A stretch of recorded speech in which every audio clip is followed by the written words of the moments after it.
El Congreso de Bolivia aprobó la reforma parcial a la Constitución que permitiría al presidente Evo Morales ser reelecto para un nuevo periodo.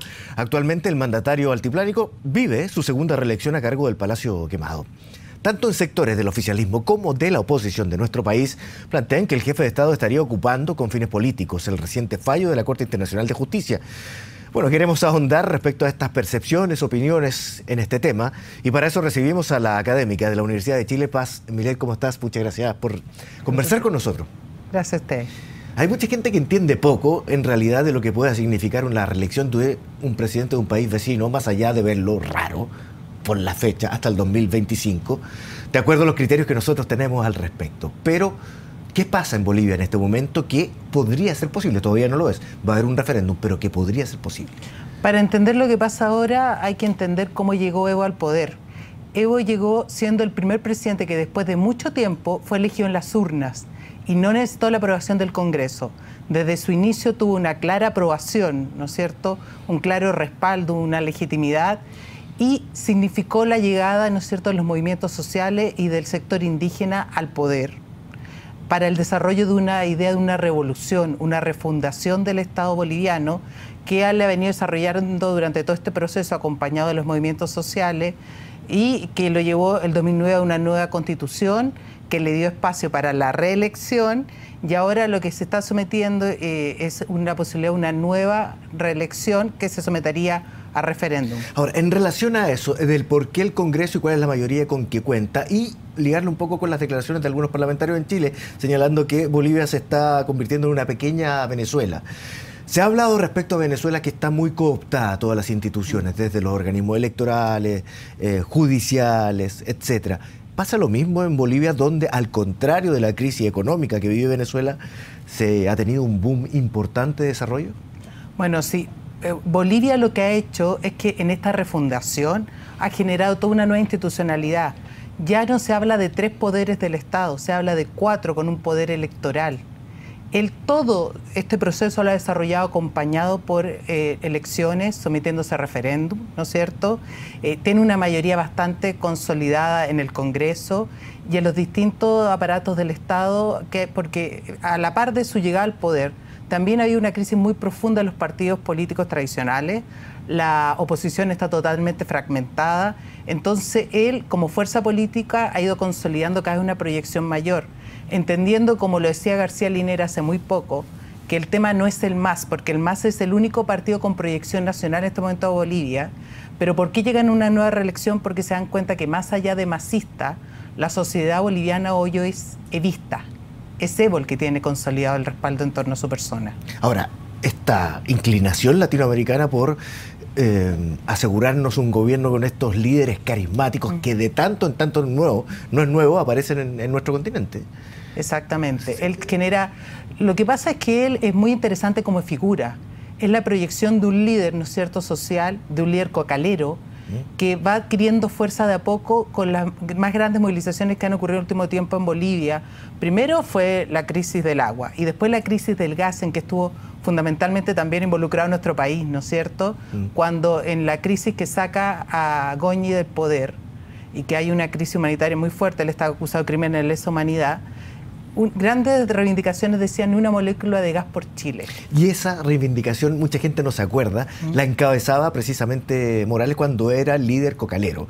Primero con Hugo Banzer empezaron las negociaciones con el presidente Lagos, lo recuerda hoy el ex embajador ahí, Pérez Lloma. El ex cónsul, correcto, claro. Pérez Lloma, porque él tiene un libro al respecto también, de cómo empezaron entonces las presiones para que ese gas que se había comprometido Lagos con Banzer, luego con el Tuto Quiroga, a que saliera por una parte de Chile, en ningún caso lo hiciera bajo esa prerrogativa. Exactamente. Ni un poco de gas por Chile. Porque allí es la fuerza que va adquiriendo el gas como mecanismo de negociación, y que de hecho Carlos Mesa plantea un referéndum donde se hace una pregunta respecto a si el gas puede ser utilizado como mecanismo de negociación para un posible vencimiento de la mediterraneidad, y eso obtiene una aprobación mayoritaria. Me acuerdo perfectamente. Ahora, ahí entramos al punto de cómo Evo Morales podría utilizar este asunto de, no sé si es una odiosidad hacia Chile, no sé llamarlo de esa forma.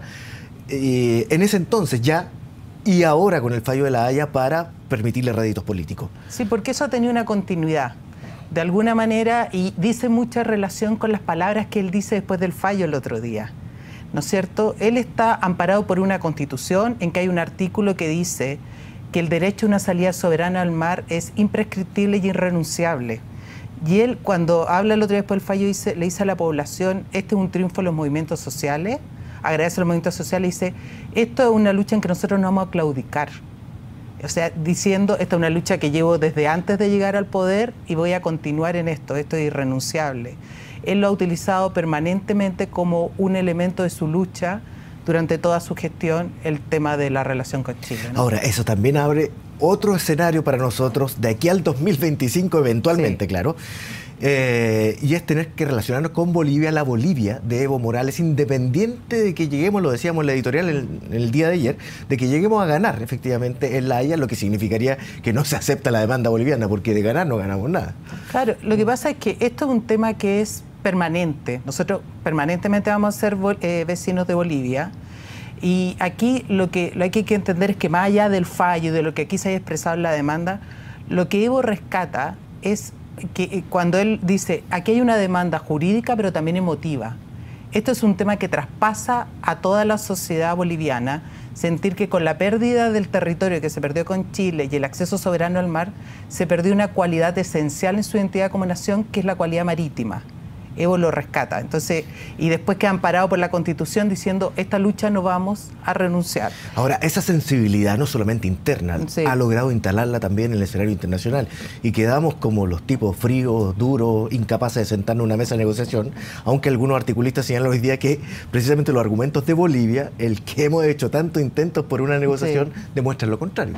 Claro, lo que pasa es que para nosotros el desafío es mayor.